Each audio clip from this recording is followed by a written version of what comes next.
Bismillah ar-Rahman ar-Rahim. Honorable Dr. Musaddiq Malik, Minister of State, Petroleum, Honorable Chief Army Staff, General Asim Munir, and our brother from Saudi Arabia, Engineer Khalid bin Saleh Al-Mudaffir, Vice Minister of Industries, Secretary Petroleum, Captain Mahmood, and Dr. Mark Bistro, and our brother from Azerbaijan, Kamal Abbas, Deputy Minister, Excellencies, Honorable Federal Ministers, Chief Ministers, and very eminent investors, not only from Pakistan, but from our friendly countries and brotherly countries, eminent journalists, young entrepreneurs, business houses, ladies and gentlemen, Assalamu alaikum, and a very good late morning. I think today is a great day for me and obviously for all of us.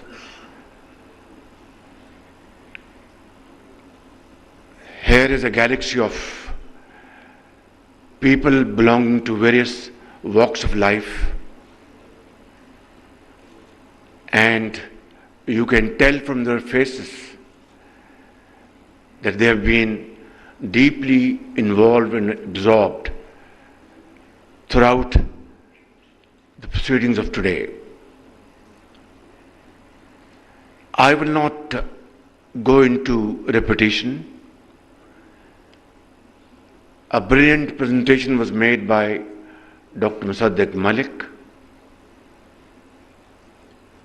and a very wonderful speech by our brother from Saudi Arabia. Captain Mahmood made his points very well, and Mr. Mark Bistro spoke in a very frank manner and a very heartwarming and heart-touching speech from the Chief Army Staff. So I will just stick to a few points because there is hardly anything more I can add on to their brilliance and extremely well articulated points. As it has been said that this has been a journey of 75 years, it has been mentioned that we have with us deposits worth $6 trillion. $6 trillion. Imagine $6 trillion, and yet where we stand today. I will just make a few points to explain my point of view. For example, Pakistan Steel Mills was established back in 70s with Russian support, and its entire raw material was always imported. There was, and there is, and there shall always be Kalabagh iron ore, which was probably touched and then forgotten. And there is no question about it that whatever iron content this Kalabagh iron ore had, today's technology and today's expertise could have and can easily convert into a raw material for steel plants in the shape of pellets or in other forms. Recordec, another case in point. Without going into details, there was a penalty of $10 billion imposed on Pakistan. And God forbid, had this been imposed upon us and had we been forced to execute it, we would have lost our entire foreign exchange and yet not have been able to meet this challenge. Look at Tharkol, the largest or one of the largest coal deposits around the globe. Alhamdulillah, today one can say with a sense of pride and achievement that this has been now converted into wealth for Pakistan. But where were we as a nation for the last 75 years? Were we beholden to certain cartels or not able to explore this huge wealth of Pakistan for the well-being of the people of Pakistan for certain precious political reasons, or what? Is a question to be looked into deeply. Look at Cheniot iron ore, another deposit which belongs to the poor people of Pakistan and was subjected to worst kind of pilferage and corruption and corrupt practices. I will not mention names here because that is not the intent and purpose of this meeting. Because today is the day to learn our lesson from the past and now move forward in unison. But let me say a couple of things about Cheniot iron ore. It was the project, the entire project was handed over on a platter to a Pakistani residing in overseas, relative to one of those very influential people at that point in time, had no credentials, had no business history, and there was no bidding. It was simply handed over to him. And then what happened was that there was government changed, the matter was taken, the contract was rescinded, the matter went to the court of law. It took years, and finally the court of law decided that this was nothing but loot and plunder of the resources of the poor people of Pakistan. And then the matter went to Supreme Court, and that gentleman withdrew his application or petition or appeal, and nothing happened. NAB was nabbing only those who were opposed to the government of the day, and not those who had looted and plundered the scarce wealth of the people of Pakistan. So, ladies and gentlemen, this is the story, heart-wrenching story of our journey of 75 years. You cannot blame anybody else except our own self. Those governments, those who are given the responsibility of serving the cause of the people of Pakistan. So this is how we have wasted time, resources and energies which should have been dedicated for the well-being and prosperity of the people of Pakistan. Today is a day, I would say, that these wonderful speeches, presentations, now have to be converted into action. Because certainly in the past, many such events were organized, speeches were made, papers were read, presentation made, and when it came to the question of implementation, it was what I told you a minute ago, how a record was derailed, Tharkol, and so on and so forth. And I think, ladies and gentlemen, believe me, and this I'm saying without any fear of contradiction, that if we decide today that what we have seen in this presentation, what has been spoken about,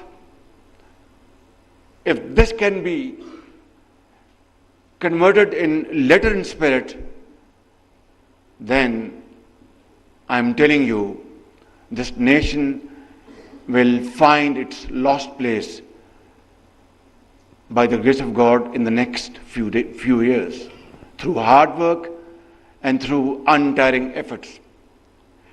And that is why I want to come to the point now. But before that, I would like to thank my brother, Minister from Saudi Arabia, for his heartwarming comments about our friendship, our brotherhood, our fraternity, which is absolutely beyond any ray of doubt. Saudi Arabia and Pakistan are two brotherly countries and have always stood by each other through thick and thin and supported the cause of both the countries at every forum and at every moment. The most recent example is your support to Pakistan to achieve IMF program. You contributed $2 billion to meet the gap, which was so vital for Pakistan's survival. And my brother, on behalf of the people of Pakistan and my government, I'd like to thank you and convey my sincere gratitude to my brother, His Royal Highness Muhammad bin Salman, for his wonderful cooperation at this hour of need. Thank you very much.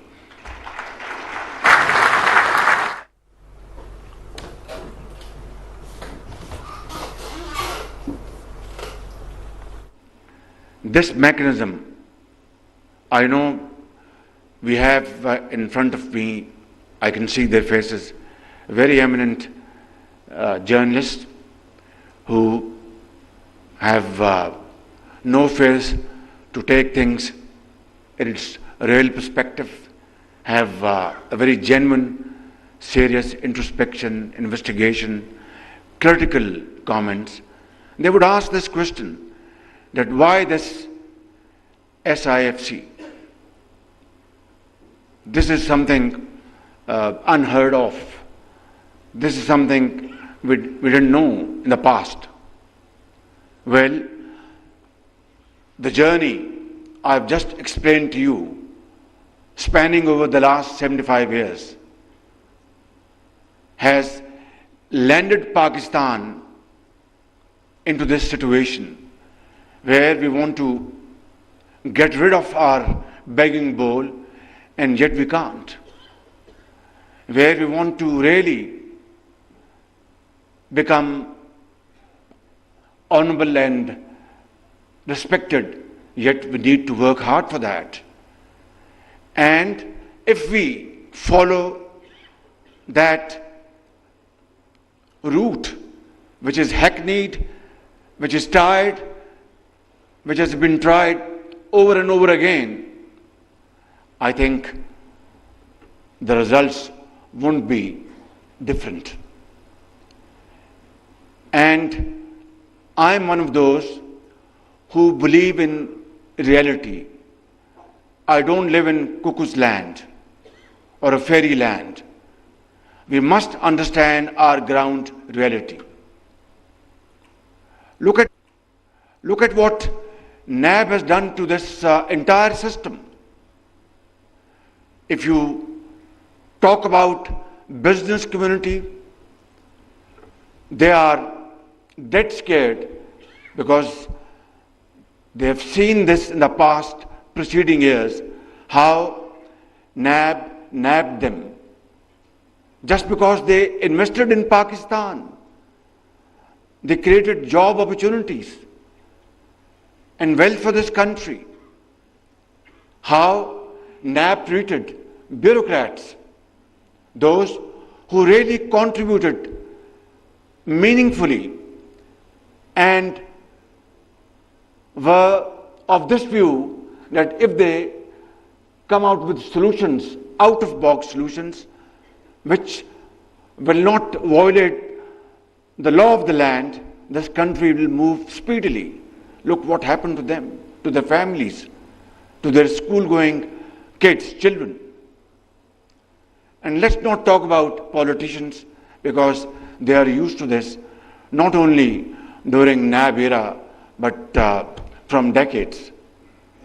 So I think there is a need for a serious surgical operation if we really want to have this wealth generated and make Pakistan a country which was destined to make its mark, which was carved out of India through great sacrifices of our elders, founders of this country, to get rid of slavery and clutches of Indian hegemony and move forward and walk in the society as a nation respected by all and sundry through hard work, through sacrifice, through untiring efforts, and through valuable contribution, empowering our youth by providing them all available opportunities, creating wealth through innovative agriculture, information technology, exports, textile, and what not. But all these beautiful dreams remain unfulfilled for the reason I've just mentioned about. I will be completing my term next month, around middle of next month. Sorry, this month. Thank you very much. I was very busy for the last 48 hours. Our Chinese guests had come, so I was little confused. Thank you very much. But then we are entering into the second phase of CPAC, and that's a great achievement by the grace of God. We want to work with Americans. The American ambassadors sitting here. We really want to have best of relations with them. We used to have in the past on the basis of mutual respect and trust, and not trying to deceive each other, and trying to use available opportunities for the good of both the countries and the people. And similarly, with other nations in the world. We have nothing against anybody. We have to look after our own self, build our nation. Even with our neighbor, we are prepared to talk to them, provided that the neighbor is serious to talk serious matters on the table.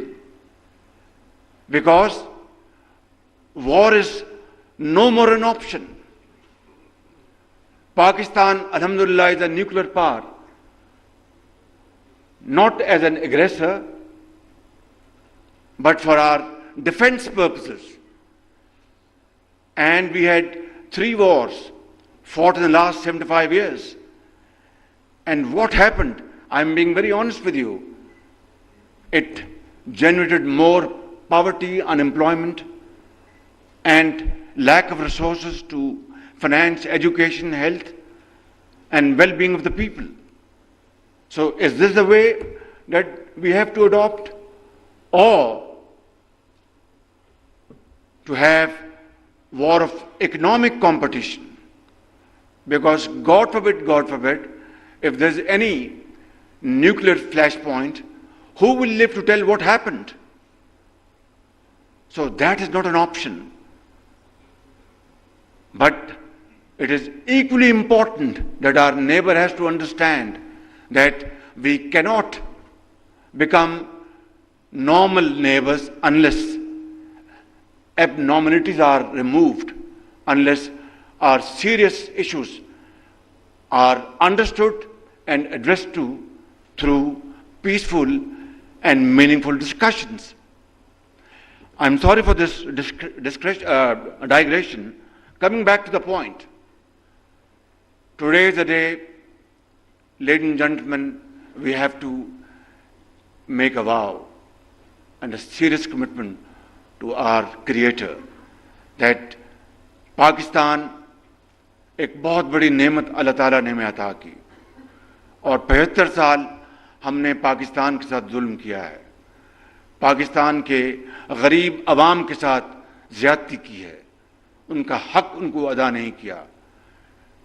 آج یہ موقع ہے کہ آج ہم یہاں پر پورے پاکستان کی ایلیٹ بیٹھی ہے، یہاں پہ پاکستان کے یہاں پہ سرمایہ کار بیٹھے ہیں، بڑے بڑے اذان بیٹھے ہیں، سیاستدان بیٹھے ہیں، فوجی بیٹھے ہیں، ڈپلومیٹس بیٹھے ہیں، اور اس فیلڈ سے متعلقہ لوگ وہ موجود ہیں۔ میں جو بات کر رہا تھا کہ اس ماہ ہم نے اپنی ٹرم پوری کر کے اپنے گھر جانا ہے اور ایک انٹرم گورنمنٹ آنی ہے، اس کے بعد جب الیکشن ہوں گے تو ایک نئی حکومت آئے گی۔ میں آج اگر آپ کے سامنے یہ باتیں جو کر رہا ہوں، یہ کوئی نئی باتیں نہیں کر رہا، میں نے ماضی میں بھی ہمیشہ انہی الفاظ میں، ٹوٹے پھوٹے الفاظ میں اپنی داستان، اپنی جو معروضات آپ کے سامنے رکھی۔ آج بدقسمتی سے معاشرہ تقسیم ہو چکا ہے، آج بدقسمتی سے معاشرے میں زہر گھول دیا گیا ہے۔ اس کی وجوہات ہم سب کو علم ہے، اس میں مجھے اس وقت نہیں جانا، لیکن کیا یہی وتیرہ، یہی طریقہ ہے کہ ہم آج یہ جو پریزنٹیشنز یہاں پر پیش ہوئی ہیں اور یہ جو یہاں پر ایک نقشہ آپ کے سامنے بتایا گیا، کیا اس تقسیم اور اس حال میں ہم اس پر عمل پیرا ہوں گے اور اس سے نتائج حاصل کریں گے؟ نہیں، جب تک کہ یکجہتی اور ایک اتفاق، اتحاد ہم اس کا فیصلہ نہ کر لیں، میں سمجھتا ہوں کہ ہم اپنی کاوشوں میں کامیاب نہیں ہو سکتے۔ اور اس کے لیے یہی جو آج جو ماڈل بنایا گیا ہے SIFC، اس میں پوری حکومت اور حکومت شعبہ ہیں، صوبوں کی ادارے شامل ہیں، تاکہ جہاں سے کسی کو مدد چاہیے وہاں سے مدد حاصل کرے اور ان عظیم منصوبوں کو عملی جامہ پہنائے۔ اور میں سمجھتا ہوں کہ میں بڑے ادب کے ساتھ اور انکساری کے ساتھ میں عرض کروں گا کہ اگر ہمیں میران کی وادیوں میں، پنجاب کے میدانوں میں KPK के पहाड़ों में और बलूचिस्तान के संगलाख पहाड़ों में अपने गरीब आवाम का अगर ज़रा भी दर्द है और ख्याल है, इस मुल्क के अंदर बसने वाले करोड़ों नौजवान बच्चों और बच्चियों को उनका मुस्तकबिल संवारने का अगर हम में जज्बा और दर्द है, और इस मुल्क में लाखों यतीमों और बेवाओं को उनका हक दिलवाने का अगर हम में जज्बा और दर्द है, तो फिर वो रास्ता तलाश करें जिससे कि इंशाअल्लाह हम अपनी मंजिल तक पहुंचेंगे। और वो रास्ता सिर्फ वही है इत्तेहाद का, इत्तेफाक का और बराबर दिन रात मेहनत का। मैं इन अल्फाज के साथ अपनी बात ख़त्म करते हुए इकबाल के इस शेर से अपनी बात ख़त्म करूँगा। माफ़ कीजिए, मैं देख लूँ कोई पॉइंट को रह तो नहीं गया जी, एक पॉइंट रह गया। It's a story of dust to development. But we have seen this story of sand dunes to development in the recent years and recent decades in the Middle East, in Gulf State, in Saudi Arabia, in UAE. Look at what Saudi Arabia has done. They have converted their sand dunes. Of course, they have black gold, no doubt. They have natural gas, no doubt. But we have these trillions of dollars of earth, natural resources, water, great brains sitting in front of us in all walks of life. There is nothing that we don't have, which our brothers have. Of course, in different shapes and colors. So, if sand dunes could be converted into great models of progress and prosperity by our brothers, sitting here and sitting there, in UAE, in Qatar, in Saudi Arabia, in Kuwait, why can't we convert our dust into gold? That is the point at issue. So, the answer lies in completely getting rid of red tape, bureaucratic hurdles, delays, lack of decision making. Our State Minister Musaddiq, he's a brilliant person. Believe me, I'm not trying to flatter him. I'm not in this habit. But this is a fact. He's a brilliant person. I always pray that Allah grants him the power to take decisions. He will turn around things, inshallah. So I think we have everything. We lack only in one thing, and that is will to do. If we gather that will, I think sky would be the limit. My concluding शेर is Iqbal शेर कि फर्द कायम रब्ते मिल्लत से है तन्हा कुछ नहीं, फर्द कायम रब्ते मिल्लत से है तन्हा कुछ नहीं, मौज है दरिया में बैरूने दरिया कुछ नहीं। पाकिस्तान पाइंदाबाद।